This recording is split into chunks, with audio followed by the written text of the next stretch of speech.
पंचक दोष। आशीष गुरुजी, हमारा मन में मैं बहुत सुन के आया हूँ कि एक बहुत सारे दोष है, उसमें एक इम्पोर्टेंट दोष है पंचक दोष। उसके बारे में कुछ बता सकते हो आप? पंचक देखिए एक इम्पोर्टेंट मुहूर्त का पार्ट है। जब भी हम कोई लॉन्ग जर्नी, एडमिशन या कोई गृह प्रवेश या कुछ भी ऐसा प्लान करते हैं जो घर में शुभ काम को इनिशिएट करना है, तो हम पंचक को जरूर देखते हैं कि उस दिन पंचक तो नहीं लग रहे। पंचक कैलकुलेट करने का बड़ा सिंपल तरीका है। आप लगन, तिथि, वार और उसको डिवाइड कर दीजिए 9 से। हम ये मानकर चलते हैं कि तिथि, वीकडे, नक्षत्र, लग्न को जब भी 9 से डिवाइड करेंगे तो हमारे पास 8 तरीके के पंचक आते हैं, जिसमें अगर रिमाइंडर 1 आता है तो दिस इज कॉल्ड मृत्यु पंचक। मृत्यु पंचक इंडिकेट डेंजर। सेकंड अगर हम देखते हैं तो दैट इज अग्नि पंचक। अग्नि पंचक जो है that is kind of loss from fire. Remainder अगर 3 आता है तो दैट कम राज पंचक, this give very bad result. और अगर 6 आता है तो दिस इज लाइक चोरी हो सकती है, चोर पंचक। और रिमाइंडर अगर 8 आता है तो रोग पंचक। 3, 5, 7 और 0 आने पर हम ये मानते हैं कि इट इज गुड।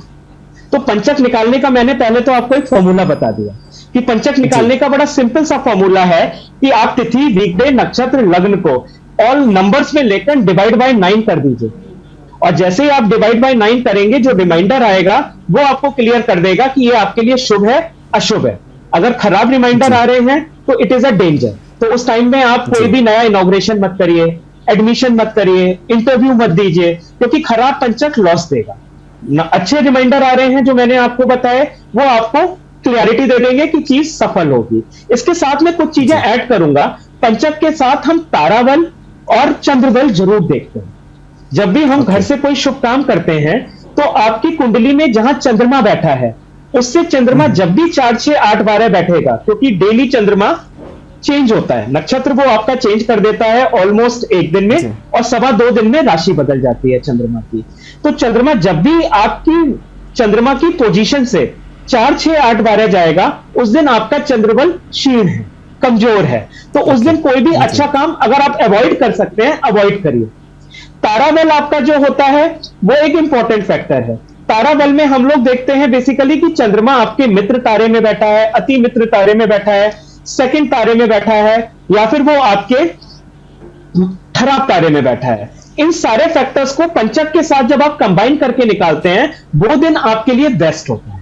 पंचक को हम कंबाइन करते हैं, ताराबल, चंद्रबल और पंचक उसके बाद निकालते हैं कि उस दिन के कोई खराब रिमाइंडर तो नहीं आ रहा कोई शुभ काम करने के लिए।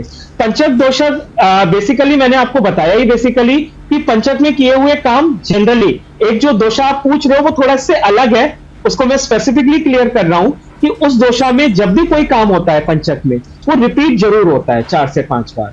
तो उस चीज को अवॉइड करने के लिए हम लोग जनरली 4 सेम एक्टिविटीज रिपीट कर देते हैं कि वो चीज दोबारा रिपीट ना।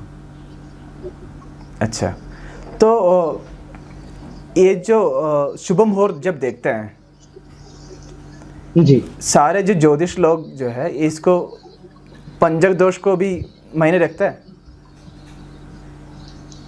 इतना मेरे ख्याल से कोई एस्ट्रोलॉजर टाइम नहीं देता। देखिए एक बहुत बड़ी दिक्कत यह है कि एस्ट्रोलॉजर को आदमी पे नहीं करना चाहता ज्यादा। वो चाहता है कि कम फीस में, एस्ट्रोलॉजर की भी देखिए ये एक लाइवलीहुड है, उसे अपनी जिंदगी को इसी से मैनेज करना है। और उसको इसके अपने आप को मैनेज करने के लिए, जैसे यार एक डॉक्टर ऑपरेशन करने का पैसा लेता है, आप उससे कहते हो जीवन बचाने का पैसा क्यों ले रहा है, but he has to charge क्योंकि उसकी फैमिली है। वैसे एक एस्ट्रोलॉजर की भी फैमिली है। अब अगर एक एस्ट्रोलॉजर 4 से 5 घंटे एक हॉरोस्कोप में लगाएगा, तो अगर आप उसे उतना पे करोगे तभी वो लगाएगा, वरना वो जैसे आज के एस्ट्रोलॉजर्स कर रहे हैं, आप किसी भी ऐप पे कॉल करो, 5 मिनट बात करने का 150 रुपए, 10 मिनट बात करने का 200 रुपए, उस वो 200 रुपए में कितना बता पाएगा, कितनी कैलकुलेट कर पाएगा। तो मैं एस्ट्रोलॉजर्स को भी गलत नहीं कह रहा, और मैं लोगों की मेरा ये पूछना है कि आपको नहीं लग रहा है कि आपको ये भी देखना चाहिए, पंचक दोष भी देखना चाहिए? बिल्कुल देखना चाहिए। जब आप किसी के लिए मुहूर्त निकाल कर दे रहे हैं तो आपको पंचक, चंद्रबल, ताराबल सब चेक करना चाहिए कि व्यक्ति जब घर में प्रवेश कर रहा है, या बच्चे का पहली बार एडमिशन करा रहा है, इंटरव्यू देने जा रहा है, लोग मुहूर्त निकलवाते हैं। फैक्ट्री का इनॉग्रेशन है, शॉप का इनॉग्रेशन है, गृह प्रवेश है, और भी कई चीजों के लिए मुहूर्त निकलते हैं कि आप तीर्थ यात्रा पे जा रहे हैं, आप ऑपरेशन करा रहे हैं। हम ऑपरेशन के टाइम पे भी मुहूर्त चेक करते हैं कि व्यक्ति की उस टाइम मंगल अस्त ना हो, मंगल नीच का ना हो, मंगल राहु केतु के साथ ना हो, मंगल व्यक्ति की उस टाइम जो लगन उदय हो रही है उस समय 8वें घर में ना चला जाए, क्योंकि ये सारे फैक्टर्स बड़े इंपॉर्टेंट होते हैं। तो इन चीजों को चेक करने के लिए टाइम चाहिए, और टाइम अगर व्यक्ति कोई लगाएगा तो वो टाइम ऑब्वियसली उसका पेमेंट चार्ज करेगा। लोग उस चीज को पे नहीं करते, इस वजह से मुझे लगता है शायद तो कुछ लोगों को नॉलेज होते हुए भी वो उसको यूज नहीं करते। वो सिंपली लगन कुंडली देखकर आपकी दशा चेक करके कह देते हैं दशा ठीक चल रही है, ऑपरेशन करा लो। वो इस चीज पर जाते ही नहीं है कि व्यक्ति जो मुहूर्त चूज कर रहा है उस मुहूर्त में उसकी ब्लीडिंग ज्यादा हो सकती है। आप वो पहले के जमाने में कुएं भी खोदे जाते थे तो मुहूर्त निकलता था। क्रूर नक्षत्रों में ये काम किए जाते थे, जो स्थायी नक्षत्र हैं उनमें ये घटनाएं घटित की जाती थी। पर आज की डेट में लोग इन चीजों को नहीं देखते। आप ट्यूबवेल लगाओ, मैं देखता हूं 2 महीने बाद खराब हो जाता है। अब 50 से 60 हजार रुपए का आपने ट्यूबवेल लगवाया, 3 महीने बाद फिर आप उसको बाहर निकलवा कर रिप्लेस करा रहे हो। अच्छे मुहूर्त में की हुई चीजें काम कर जाती है। पंचक देखना चाहिए, मुहूर्त देखना चाहिए।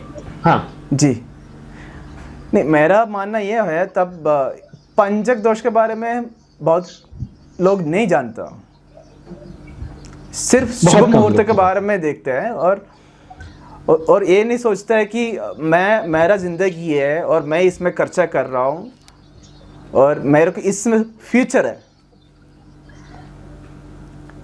अगर ये लोग इतना सोचता है कि मेरा ज़िंदगी इसमें बाकी है और या तो मेरा पूरा ज़िंदगी इस पे डिपेंड है, तो ज्योतिष से ये भी पूछना चाहिए कि पंचक दोष तो नहीं है।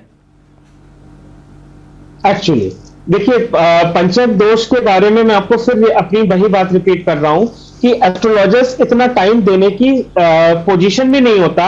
आजकल लोग एस्ट्रोलॉजर के पास जा ही नहीं रहे हैं। वो मतलब मैं नाम नहीं लूंगा किसी ऐप का, वो दुनिया भर की जो ऐप चल रही हैं उनमें 5-5 मिनट बात कर रहे हैं, 10-10 मिनट बात कर रहे हैं, लाइफ के मेजर डिसीजंस ले रहे हैं। तो अब 5 से 10 मिनट में आप क्या एक्सपेक्ट करते हो कि लोगों को कितनी नॉलेज हम दे पाएंगे, ट्रांसफर कर पाएंगे, या उन्हें गाइड कर पाएंगे? क्योंकि एस्ट्रोलॉजर को आप एक गाइड के तौर पे चूज कर रहे हो। You are choosing astrologer to guide you in taking major decisions of your life. That can be your marriage, that can be your child birth, that can be his education, your profession, career, anything. But आप choose करने के बाद उसे time कितना दे रहे हो?